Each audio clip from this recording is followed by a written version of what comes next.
BHU के gate पर या कहीं पर, या तो हम लोग स्वयं आत्मदाह कर ले अपनी डिग्रियों कि ये जो निर्णय हुआ है शोध में प्रवेश को लेकर के, इस निर्णय पर आपके क्या विचार हैं? विचार यही है कि हम लोगों ने जो अभी तक की पूरी पढ़ाई की, खास करके आप एलकेजी से आइए तो कम से कम एक विद्यार्थी निश्चित रूप से 17 वर्ष 18 वर्ष पढ़ करके मास्टर्स पास करता है।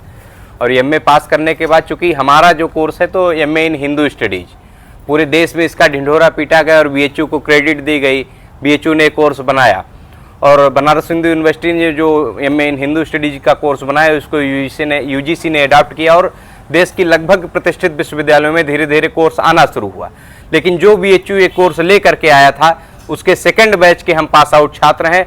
आज बीएचयू प्रशासन, भारत अध्ययन केंद्र जहाँ से हमने पढ़ा, किसी के कान पर ये जू नहीं रेंग रही है कि इन छात्रों ने, चूंकि हमारा यूजीसी नेट का 5वां या 6ठा पेपर हो गया है हिंदू स्टडीज का, बिल्कुल अभी तक शोध में एक भी सीट बीएचयू ने नहीं दिया।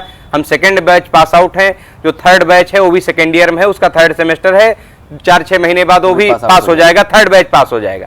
आज तक एक भी प्रवेश की सीट नहीं आई पीएचडी के लिए, पहला विषय ये हुआ। दूसरा, अभी जो आया है 3 दिन पहले यूजीसी नेट जेआरएफ का रिजल्ट, तो उसमें जो आप चर्चा आई, सभी लोगों ने जो रखा कि केवल जो ये नया नेम बीएचयू लाने जा रहा है इससे केवल जेआरएफ वालों का एडमिशन होगा।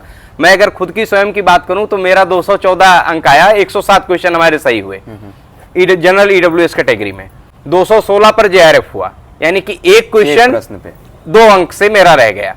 तो इसका तात्पर्य यही हुआ कि अब तक जो हमने पढ़ाई की वो सब मार्कशीट ला करके हम एक सामूहिक जितने भी छात्र बैठे एक हवन करें, या हवन करें, क्या करें, निशाचरी अग्नि प्रज्वलित करें, क्योंकि हवन पवित्र अग्नि होती है, एक निशाचरी अग्नि प्रज्वलित करें और बीएचयू के गेट पर या कहीं पर, या तो हम लोग स्वयं आत्मदाह कर लें या अपनी डिग्रियों का आत्मदाह करके वहां पर एक ई रिक्शा निकालें या ऑटो निकालें या कुछ भी निकालें, हम लोग अपने जीवन यापन का कोई अन्य मार्ग खोजें, क्योंकि अब शिक्षा के क्षेत्र में हम लोग कुछ कर पाएंगे ऐसा नहीं लग रहा है।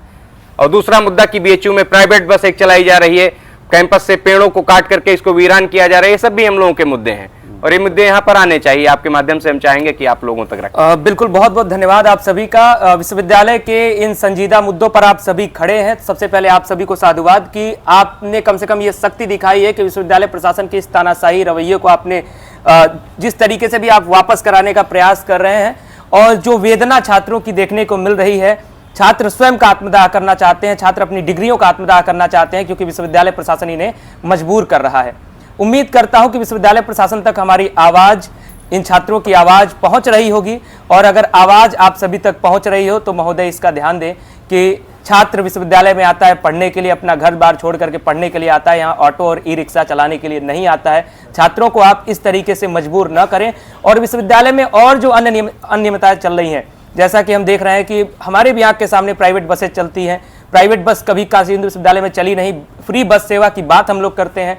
और अगर इस तरीके से नियम बदलेगा तो शायद महामना के जो सपने हैं उन सपनों को भी एक गहरी चोट पहुंचेगी।